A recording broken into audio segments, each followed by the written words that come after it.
누가복음 22장 24절부터 38절까지의 말씀을 제가 봉독해 드리겠습니다. 또 그들 사이에 그중 누가 크냐 하는 다툼이 난지라. 예수께서 이르시되 이방인의 임금들은 그들을 주관하며 그 집권자들은 은인이라 칭함을 받으나 너희는 그렇지 않을지니 너희 중에 큰 자는 젊은 자와 같고 다스리는 자는 섬기는 자와 같을지니라. 앉아서 먹는 자가 크냐 섬기는 자가 크냐? 앉아서 먹는 자가 아니냐? 그러나 나는 섬기는 자로 너희 중에 있노라. 너희는 나의 모든 시험 중에 항상 나와 함께한 자들인즉 내 아버지께서 나라를 내게 맡기신 것 같이 나도 너희에게 맡겨 너희로 내 나라에 있어 내 상에서 먹고 마시며 또는 보좌에 앉아 이스라엘 12지파를 다스리게 하려 하노라. 시몬아 시몬아 보라, 사탄이 너희를 밀가부르듯 하려고 요구하였으나 그러나 내가 너를 위하여 내 믿음이 떨어지지 않기를 기도하였노니 너는 돌이킨 후에 내 형제를 굳게 하라.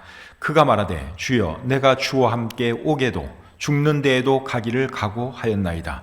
이르시되 베드로야 내가 네게 말하노니 오늘 닭 울기 전에 네가 3번 나를 모른다고 부인하리라 하시니라.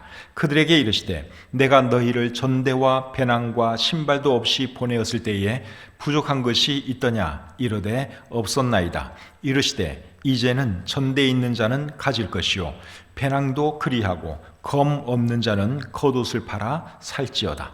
내가 너희에게 말하노니 기록된 바 그는 불법자의 동류로 여김을 받았다 한 말이 내게 이루어져야 하리니 내게 관한 일이 이루어져 가미니라. 그들이 여짜오되 주여 보소서 여기 검 둘이 있나이다. 대답하시되 족하다 하시니라. 아멘. 하나님 귀한 주일을 우리에게 허락해 주신 것 감사합니다. 또 아름다운 눈으로 이 세상을 또 아름답게 만들어 주시고 또 하나님께서 만드신 이 아름다운 세상을 우리가 즐기며 감상할 수 있도록 해주시니 참 감사합니다. 코로나로 인하여 참 우리가 제대로 된 예배를 드리지 못하지만 그래도 이 시간 예배드리는 우리 귀한 성도님들 어디에 있든지 한마음 한뜻으로 우리 주님을 바라보게 도와주시고 온 마음을 다하여 예배하는 이 시간 될 수 있도록 도와주시옵소서. 부족한 종이 말씀을 전할 때 함께해 주시고 오늘 이 말씀이 우리 모두에게 교훈이 되고 도전이 되게 해 주시옵소서. 예배를 위해서 수고하는 우리 한 분 한 분을 인하여 감사합니다. 이분들 기억해 주시고 축복해 주시옵소서. 모든 것 감사드리며 예수님의 이름으로 기도드립니다. 아멘. 자리에 앉겠습니다. 오늘은 누가복음 22장 24절부터 38절까지의 말씀을 본문으로 해서 마지막 시간은 다가오는데 이런 제목으로 함께 은혜 받기를 원합니다. 오늘 읽은 이 본문은 예수님께서 제자들과 가진 마지막 만찬 자리에서 있었던 일을 기록한 내용입니다. 이제 몇 시간 뒤면 예수님은 사람들 손에 넘겨지게 되고 그리고 다음 날에는 십자가에 달려 돌아가시게 됩니다. 이런 상황 속에서 예수님의 제자들은 뭘 하고 있었느냐? 누가 크냐? 누가 더 높으냐? 하는 문제로 서로 다투고 있었습니다. 24절에 그렇게 나와 있죠. 또 그들 사이에 그중 누가 크냐 하는 다툼이 난지라. 이런 다툼은 그전에도 있었습니다. 예수님의 제자들은 하여간에 틈만 나면 이런 거 가지고 다투고 싸우고 그랬습니다. 누가복음 9장 46절에 보면 제자 중에서 누가 크냐 하는 변론이 일어나니. 그러니까 우리 성경에 보면 이런 문제 가지고 다투는 것이 참 많이 기록이 되어 있습니다. 근데 그전에는 혹 그랬다 치더라도 적어도 지금은 그러면 안 됩니다. 왜냐하면 이제 곧 예수님은 사람들에게 붙잡히게 되고 그리고 처형 당할 것이기 때문에 그렇습니다. 그런데도 제자들은 그런 것을 전혀 깨닫지 못하고 누가 더 크냐, 누가 더 높냐 이런 다툼을 벌이고 있었다는 것이죠. 이런 제자들을 보면 어떤 생각이 듭니까? 참 유치하다, 참 깝깝하다 이런 생각이 들죠. 그런데 우리도 사실 이들과 크게 다르지 않을 때가 참 많습니다. 우리가 밖으로 표현을 안 해서 그렇지 우리 속으로는 늘 다른 사람들과 비교하고 있잖아요. 내가 저 사람보다 좀 더 나아 뭐 이러면서 서로 늘 비교하고 있어요. 그래서 내가 좀 더 낫다고 생각되면 우쭐해하고, 또 나보다 더 좀 나은 사람을 만나게 되면 또 기죽고, 늘 그런 것이 우리들의 삶인데, 모르긴 해도 아마 죽을 때까지 그 습성은 없어지지 않을 것 같습니다. 우리 인간들 마음속에는 늘 그런 것이 있어요. 늘 비교하고 그런 것이 있습니다. 그래서 제자들도 이제 누가 더 크냐 이런 거 가지고 다퉜다는 것이죠. 이런 제자들을 보고 예수님이 뭐라 그러십니까? 자, 25절 26절 보겠습니다. 예수께서 이르시되 이방인의 임금들은 그들을 주관하며 그 집권자들은 은인이라 칭함을 받으나 너희는 그렇지 않을지니 너희 중에 큰 자는 젊은 자와 같고 다스리는 자는 섬기는 자와 같을지니라. 이게 무슨 말인가 하면, 세상 사람들은 섬김 받는 것을 좋아하고 높임 받는 것을 좋아하지만 너희는 그러면 안 된다, 그러한 말입니다. 그리고 큰 자가 되려면 어린 아이처럼 되어야 하고, 다스리는 자가 되려면 섬기는 사람이 되어야 한다. 예수님께서 그런 말씀을 하셨습니다. 26절 말씀을 표준 세번역에서는 이렇게 번역을 하고 있습니다. 그러나 너희는 그래서는 안 된다. 너희 가운데서 가장 큰 사람은 가장 어린 사람과 같이 되어야 하고, 또 다스리는 사람은 섬기는 사람과 같이 되어야 한다. 예수님이 그렇게 말씀을 하셨습니다. 그리고 27절에서는 또 이렇게 말씀을 하십니다. 앉아서 먹는 자가 크냐 섬기는 자가 크냐? 앉아서 먹는 자가 아니냐? 그러나 나는 섬기는 자로 너희 중에 있노라. 예수님은 섬김을 받기 위해 오신 것이 아니라 섬기기 위해 오셨다, 그 말씀을 하셨습니다. 이 말씀을 하시고 나서 예수님이 뭘 하신 줄 아십니까? 오늘 읽은 이 본문에는 기록 안 되어 있는데 요한복음에 보시면 예수님이 제자들의 발을 씻어 주셨습니다. 요한복음 13장 4절 5절 말씀 읽어드리겠습니다. 요한복음 13장 4절 5절. 저녁 잡수시던 자리에서 일어나 겉옷을 벗고 수건을 가져다가 허리에 두르시고 이에 대야에 물을 떠서 제자들의 발을 씻으시고 그 두르신 수건으로 닦기를 시작하여. 예수님께서 제자들의 발을 씻어 주셨어요. 참 정말 놀라운 광경 아닙니까? 이런 일은 그 당시 사람들로서는 이해할 수 없는 그런 광경입니다. 높은 사람은 항상 대접받아야 됩니다. 종이 주인의 발을 씻어주는 것, 그거는 당연한 것이지만 주인이 더 높은 사람이 아랫사람 발을 씻어준다? 상상도 못할 일이에요. 그런데 예수님은 제자들의 발을 씻어 주셨다는 것이죠. 예수님이 또 뭐라 하셨는가 하면 요한복음 13장 14절 15절에서 이렇게 말씀을 하십니다. 내가 주와 또한 선생이 되어 너희 발을 씻었으니 너희도 서로 발을 씻어주는 것이 옳으니라. 내가 너희에게 행한 것 같이 너희도 행하게 하려 하여 본을 보였노라. 사랑하는 성도님 여러분, 우리 예수님의 가르침과 본을 따라서 우리도 다른 사람들을 섬기는 그런 사람이 될 수 있기를 바랍니다. 예수님이 우리에게 그런 삶을 살라고 지금 말씀하고 계시죠. 어떤 사람이 큰 사람이냐? 섬기는 사람이 큰 사람입니다. 그리고 그런 사람을 하나님께서는 높여주시죠. 마가복음 10장 44절에서 예수님이 이렇게 말씀을 하십니다. 너희 중에 누구든지 으뜸이 되고자 하는 자는 모든 사람의 종이 되어야 하리라. 또 마태복음 23장 12절에서는 이렇게 말씀을 하십니다. 누구든지 자기를 높이는 자는 낮아지고 누구든지 자기를 낮추는 자는 높아지리라. 그래서 어떤 사람이 정말 큰 사람이냐? 섬기는 사람이 큰 사람이라는 것입니다. 그리고 섬길 때 하나님께서는 그 사람을 나중에 높여주신다. 우리 예수님이 그렇게 말씀하셨습니다.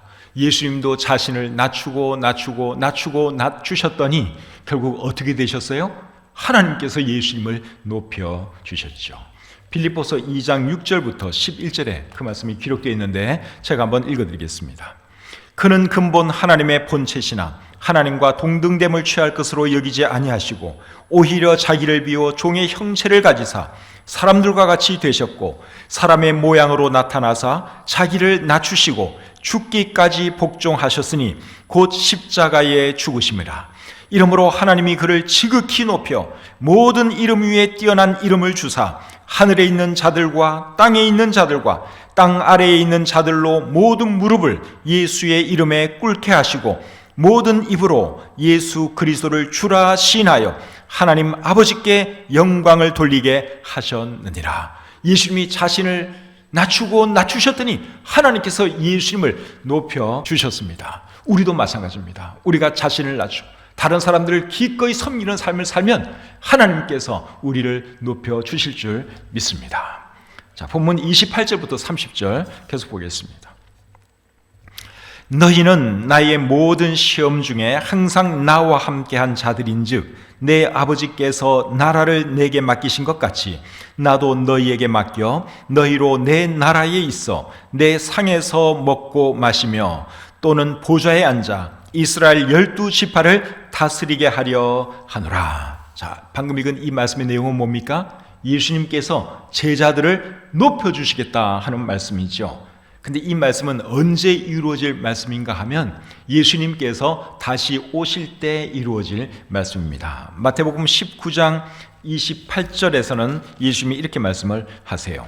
예수께서 이르시되 내가 진실로 너에게 이르노니 세상이 새롭게 되어 인자가 자기 영광의 보좌에 앉을 때에 나를 따르는 너희도 12보좌에 앉아 이스라엘 12지파를 심판하리라. 언제 이런 일이 일어나는 것입니까? 예수님께서 영광의 보좌에 앉을 때, 즉 예수님께서 다시 오실 때 이제 이런 일이 일어나는 것이죠.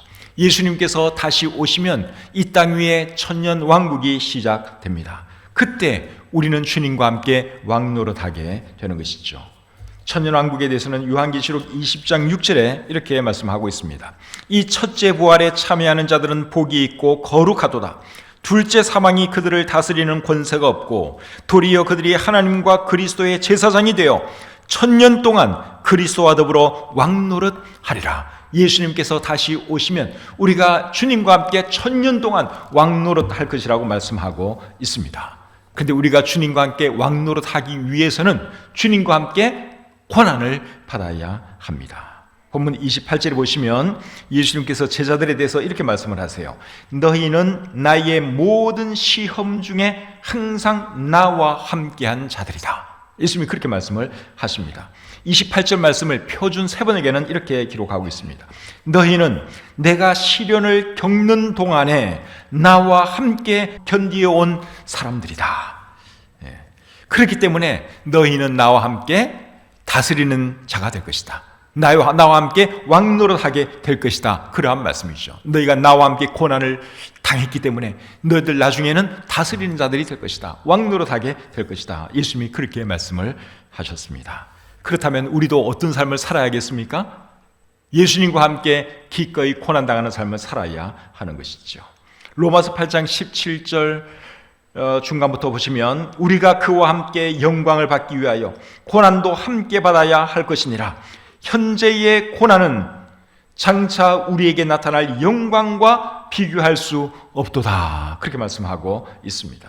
사랑하는 성도님 여러분, 우리가 주님과 함께 왕노릇할 그날을 바라보면서 주님과 함께 기꺼이 고난당하는 그러한 삶을 살아갈 수 있기를 바랍니다. 고난이 와도 참아내시기를 바랍니다. 특별히 예수님 때문에 내가 불이익을 당하고 있다, 내가 고난을 당하고 있다, 참으세요. 참으시면 주님과 함께 왕노릇하게 될 것입니다. 디모데후서 2장 12절에 보시면 참으면 또한 함께 왕노릇할 것이라고 말씀하고 있습니다. 베드로전서 4장 12절과 13절 말씀은 또 이렇게 말합니다.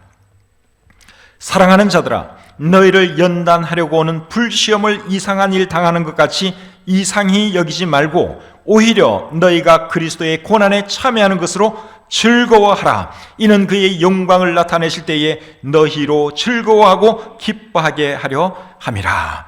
주님과 함께 고난당하는 그것을 싫어하지 말고 즐거워하라. 그렇게 말씀하고 있어요. 왜냐하면 잘 참으면 우리가 결국 주님과 함께 영광을 누릴 것이기 때문에 그렇습니다. 자, 본문 31절 32절 또 보겠습니다. 31절 32절입니다. 시몬아 시몬아 보라, 사탄이 너희를 밀가부르듯 하려고 요구하였으나 그러나 내가 너를 위하여 내 믿음이 떨어지지 않기를 기도하였노니 너는 돌이킨 후에 내 형제를 굳게 하라. 방금 읽은 이 말씀은 예수님께서 특별히 베드로에게 하신 말씀입니다. 시몬아 시몬아, 예수님이 그렇게 베드로에게 지금 말씀을 하고 있죠. 시몬은 베드로의 원래 이름입니다. 시몬이라는 이름의 뜻은 하나님이 응답하셨다, 그런 뜻인데, 예수님이 베드로를 만난 뒤에 시몬의 그 이름을 베드로로 바꿔 주셨죠. 베드로는 반석, 이런 뜻입니다. 반석, 큰 돌, 그러한 뜻입니다. 근데 예수님이 이제 베드로를 개인적으로 이렇게 부를 때는 시몬이라는 그 이름을 계속 쓰셨습니다. 베드로에게 뭐라 그러셨는가 하면, 사탄이 너희를 밀가부르듯 하려고 요구했지만 내가 너를 위하여 기도했다. 예수님이 그렇게 말씀을 하셨습니다. 여기 너희는 제자들을 말하는 거예요. 너희를, 사탄이 너희를 밀가부르듯 하려고 요구했다. 여기 너희는 제자들 전부를 말하는 것이고, 내가 너를 위하여 기도했다. 여기서 너는 베드로를 말하는 것입니다. 그래서 사탄은 제자들 모두를 시험하고 넘어뜨리기 위해서 예수님께 요구했지만, 예수님은 특별히 누구를 위해서 기도했다고 말씀하고 있어요? 베드로를 위해서. 왜 특별히 베드로를 위해서 예수님이 기도하셨을까요? 베드로가 리더고, 그리고 사탄이 제일 많이 공격할 사람이 베드로였기 때문에 예수님은 특별히 베드로가 믿음에서 떨어지지 않도록 기도했다, 그렇게 여기 말씀하고 있습니다. 그리고 또 어떤 말을 했는가 하면, 너는 돌이킨 후에 내 형제를 굳게 하라 하는 말씀을 하셨죠. 무엇으로부터 돌이킨 후에 그렇게 하라는 것입니까? 예수님을 부인하는 죄로부터 돌이킨 후에 너는 형제들을, 다른 제자들을 굳건하게 하라. 예수님이 그렇게 말씀을 하셨습니다. 예수님께서 그렇게 말씀을 하시니까 베드로가 뭐라 그럽니까? 자, 33절 보겠습니다. 33절. 그가 말하되 주여 내가 주와 함께 오게도 죽는 데에도 가기를 각오하였나이다. 그러니까 베드로가 이 말씀을 캐치를 했어요. 너는 돌이킨 후에 뭔가 내가 잘못할 것이다. 예수님이 그렇게 말씀하신 것을 감지하신 거예요. 그러니까 베드로가 하는 말이, 주님, 나는 주님과 함께 죽을 각오가 되어 있습니다. 그렇게 말씀을 했습니다. 정말 대단한 각오죠? 주님이 옥에 가면 나도 옥에 갈 것이고, 주님이 죽는 자리에 가게 되면 나도 기꺼이 주님을 위해서 죽겠습니다. 베드로가 그렇게 예수님에게 말을 했습니다. 그랬더니 예수님이 뭐라 그러십니까? 야, 너 참 기특하다, 정말 장하다, 그렇게 말씀하시지 않고 34절 보겠습니다. 이러시되 베드로야, 내가 네게 말하노니 오늘 닭 울기 전에 네가 3번 나를 모른다고 부인하리라 하시니라. 베드로는 정말 주님을 위해서 죽을 각오까지 되어 있는 사람이에요. 그런데 예수님은 네가 오늘 밤에, 오늘 나를 3번 부인하게 될 것이다, 충격적인 말씀을 하셨습니다. 그런데 예수님의 말씀이 결국 그대로 이루어지죠. 누가복음 22장 60절에 보시면, 베드로가 이르되 이 사람아, 나는 네가 하는 말을 알지 못하노라 하고 아직 말하고 있을 때에 닭이 곧 울더라. 예수님을 3번 부인하니까 그 순간에 닭이 울었어요. 예수님께서 말씀하신 그대로 이루어진 것입니다. 여기서 우리가 한 가지 알 수 있는 것이 뭔가 하면, 주님을 잘 섬기겠다는 각오하는 것은 정말 좋은 일이에요. 그런데 각오만으로는 되지 않는다는 것입니다. 베드로가 여러분 얼마나 그 각오를 대단히 했습니까? 그런데 그 각오만 가지고는 제대로 되지가 않았어요. 여러분, 사탄이 밀가부르듯 흔들어대면 흔들리지 않을 사람이 어디에 있겠습니까? 넘어지지 않을 사람이 어디에 있겠습니까? 그래서 우리도 정말 조심해야 하는 것이죠. 그래서 각오도 우리가 해야 하지만, 내가 주님을 잘 섬겨야지, 각오도 해야 하지만 내 자신의 연약함을 깨닫고, 나는 언제든지 넘어질 수 있는 사람이다 하는 그 연약함을 깨닫고 주님을 우리가 의지하면서 살아야 하는 것입니다. 주님이 우리를 도와주시면 우리는 사탄의 공격으로부터, 유혹으로부터 능히 이겨낼 수 있습니다. 요한복음 16장 33절에서 예수님이 이렇게 말씀을 하세요. 세상에서는 너희가 환난을 당하나 담대하라, 내가 세상을 이겼노라. 우리는 넘어질 수밖에 없는 연약한 존재들이에요. 그러나 우리가 주님의 도우심을 입으면 우리들은 승리할 수 있습니다. 왜냐하면 우리가 믿는 그 주님은 강한 분이기 때문에 그렇죠.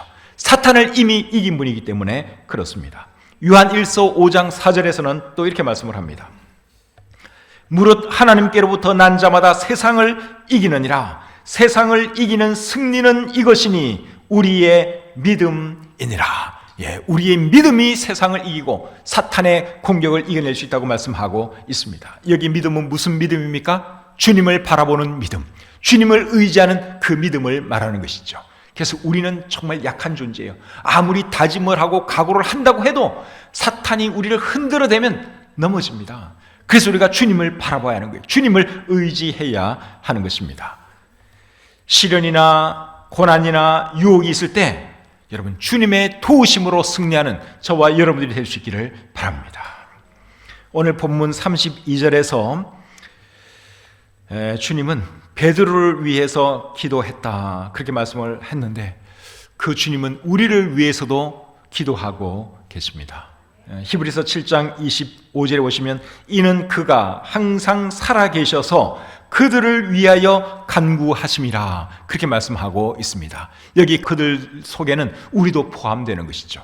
그래서 우리 주님이 지금 천국에 계신 우리 주님이 우리를 위해서도 기도하고 계세요. 흔들리지 않도록 마귀의 공격과 유혹 앞에 무너지지 않도록 우리 주님이 우리를 위해서 기도하고 있다 하는 그 사실 꼭 기억하시기를 바랍니다. 근데 오늘 이 본문 34절에서 예수님이 베드로에게 오늘 닭 울기 전에 네가 3번 나를 모른다고 부인할 것이다 그렇게 말씀을 했죠. 그 말씀을 하셨을 때는 밤이었습니다. 목요일 밤이었습니다. 그리고 그 다음날 새벽에 금요일 새벽에 베드로가 이제 실제로 예수님을 부인하게 됩니다. 다음날 새벽 같으면 오늘이 아니고 내일 아닙니까?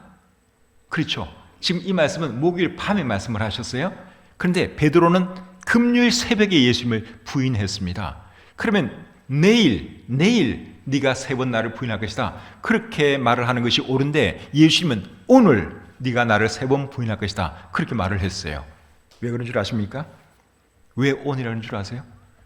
유대인들은 오늘의 개념이 하루의 개념이 해질 때부터 그 다음날 해질 때까지가 하루의 개념이에요. 지금 우리나라는 밤 12시를 기준으로 해서 그 다음날 밤 12시까지가 하루지요. 근데 유대인들은 안 그래요. 해질 때부터 그 다음날 해질 때니까 예수님이 이 말씀을 하신 그 시점이나 그 다음에 날이 새서 새벽에 베드로가 예수님을 부인한 그거는 결국 같은 하루 안에 있었던 일입니다. 그래서 예수님이 오늘 네가 나를 3번 부인할 것이다 그렇게 말씀을 한 것이죠. 자, 35절 36절 계속 보겠습니다. 35절 36절 그들에게 이르시되 내가 너희를 전대와 배낭과 신발도 없이 보내었을 때에 부족한 것이 있더냐 이르되 없었나이다. 이르시되 이제는 전대에 있는 자는 가질 것이요 배낭도 그리하고 검 없는 자는 겉옷을 팔아 살지어다.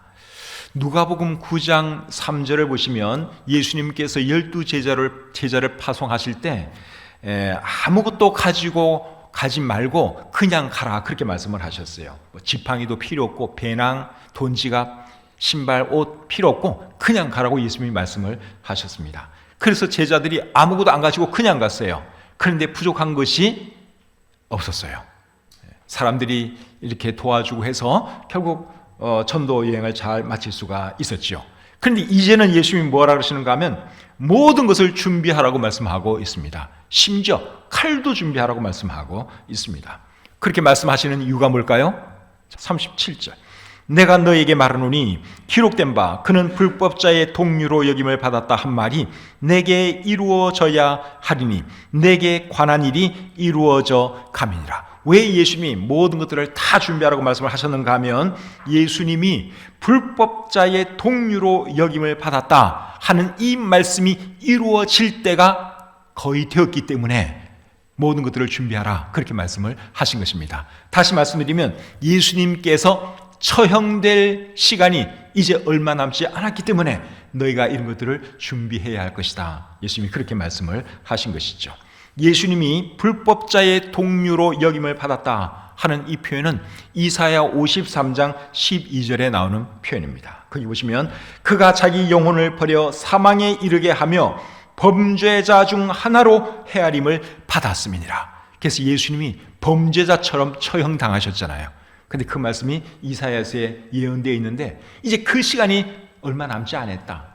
그러니 내가 너희들을 이제 더 이상 보살펴 주지 못하니까 너희들이 필요한 것들 너희가 준비해야 한다. 예수님이 그렇게 말씀을 하신 것이죠. 그런데 예수님께서 칼을 준비하라고 말씀하신 것이 참 독특합니다. 칼. 왜 칼을 준비하라고 하셨을까요? 이제부터는 제자들이 스스로 자신을 보호해야 되기 때문에 칼도 준비하라. 예수님이 그렇게 말씀을 하신 것이죠. 그런데 실제로 칼을 준비해라. 그래서 누가 공격하면 칼로 싸워라. 그 뜻은 아니고 상징적으로 이렇게 말씀을 하신 거예요. 상징적으로. 이제는 내가 너희들을 돌봐줄 수가 없다. 공격하면 니네 스스로가 니네를 지켜야 된다. 그런 뜻으로 칼을 준비하라. 그렇게 말씀을 했는데 제자들은 이 말씀을 문자 그대로 받아들였습니다. 그래서 38절에 보시면 이렇게 말을 하지요.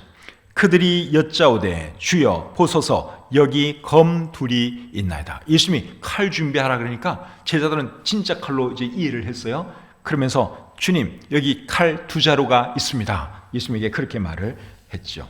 그랬더니 예수님이 뭐라 그러십니까? 38절에 보면 대답하시되 족하다 하시니라. 칼 둘 여기 있습니다. 그러니까 예수님이 족하다, 충분하다 그렇게 말씀을 하셨는데 족하다는 말의 의미가 뭘까요? 칼 두 자루면 족하다 뭐 이런 뜻으로 이해할 수도 있고 아니면 이제 그만들 해라 이런 말로도 우리가 이해할 수 있습니다. 제가 볼 때는 후자라고 생각이 됩니다. 왜 그렇게 생각하는가 하면 지금 사람은 제자들은 11명이에요. 그렇죠? 11명인데 칼은 몇 자루입니까? 두 자루. 적어도 자기 자신을 제대로 보호하려면 한 사람마다 각자 칼이 다 있어야 되잖아요. 근데 사람은 11명이고 칼은 두 자루밖에 없는데 그게 뭐가 충분합니까? 그러니까 이 말은 실제로 칼을 다 준비하라 그 말은 아니고 너희들이 이제부터는 스스로 너희 자신을 지켜야 할 것이다. 보호해야 할 것이다. 상징적으로 그렇게 말씀을 하신 것이죠. 그리고 예수님이 마태복음 26장 52절에 보시면 칼을 쓰는 자는 칼로 망한다 하는 말씀을 하셨죠. 그러니까 실제로 예수님이 칼을 사용해라 그런 뜻은 절대로 아닙니다. 또 사도행전을 여러분들이 읽어보시면 제자들이 칼을 썼다는 말이 있습니까? 없습니까? 핍박당할 때 칼로 막 대적을 했다 그런 표현이 있습니까? 없습니까? 없죠. 이제 이런 것을 볼 때 여기 예수님이 칼을 준비하라 하는 이 말은 실제적인 칼을 준비하라 그런 뜻이 아니라 상징적으로 이제부터는 너희 스스로가 너희 스스로를 지켜야 한다 그러한 뜻이죠. 그리고 족하다 하는 이 말의 의미는 이제 그만해라 알아들었지 않았느냐 그러한 뜻입니다. 오늘 이 본문에서 예수님은 제자들에게 필요한 것이 있으면 스스로 해결하고 위험한 일 당하면 스스로 자신을 보호하라 그렇게 말씀을 하셨는데 실제로는 예수님이 성령님을 보내주셔서 제자들을 보호해 주시고 제자들의 필요를 공급해 주셨죠. 요한복음 14장 18절에 보시면 내가 너희를 고아와 같이 버려두지 아니하고 너희에게로 오리라. 예수님께서 제자들에게 그렇게 말씀을 하셨는데 천국에 간 예수님이 실제로 다시 와서 너희를 보여줄 것이다 그 뜻이 아니라 성령님을 통해서 내가 너희와 함께 할 것이다. 내가 너희를 지켜줄 것이다. 그러한 말씀이죠. 이것은 오늘날에도 마찬가지입니다. 우리 예수님은 성령님을 통해서 우리를 지켜주시고 보호해 주시고 우리의 필요를 공급해 주시고 계십니다. 마태복음 28장 20절 하반절에 보시면 볼지어다 내가 세상 끝날까지 너희와 항상 함께 있으리라. 예수님이 그렇게 말씀을 하셨습니다. 이 시간에도 우리 예수님은 성령님으로 우리와 함께 하고 계시고 우리를 지켜주시고 우리를 보호하고 계십니다. 믿으십니까? 네. 우리 주님이 지금도 우리와 함께 하고 계시죠. 자, 이제 오늘 본문을 통해서 배운 교훈 한번 정리하고 마치도록 하겠습니다. 자, 오늘 여러 가지 많이 들었는데 어떤 교훈을 우리가 배웠죠?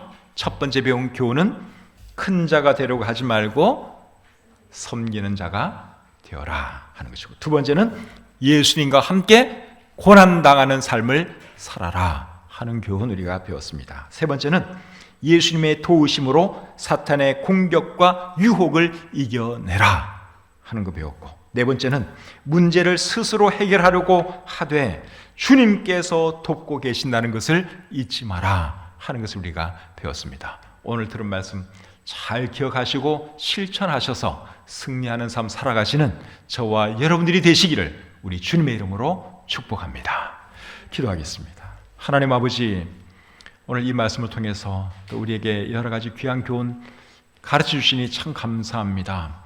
예수님은 우리 눈에 보이지 않지만 성령님으로 우리와 함께 하고 계시고 우리를 도와주고 계시고 우리의 필요를 공급해 주고 계시니 참 감사합니다. 하나님, 사탄이 우리를 참 흔들기도 하고 공격도 하지만 그럴 때마다 주님의 도우심으로 능히 승리하는 그러한 삶을 살기를 원합니다. 하나님 도와주시고 인도해 주시옵소서. 주신 말씀 감사드리며 예수님의 이름으로 기도드립니다. 아멘.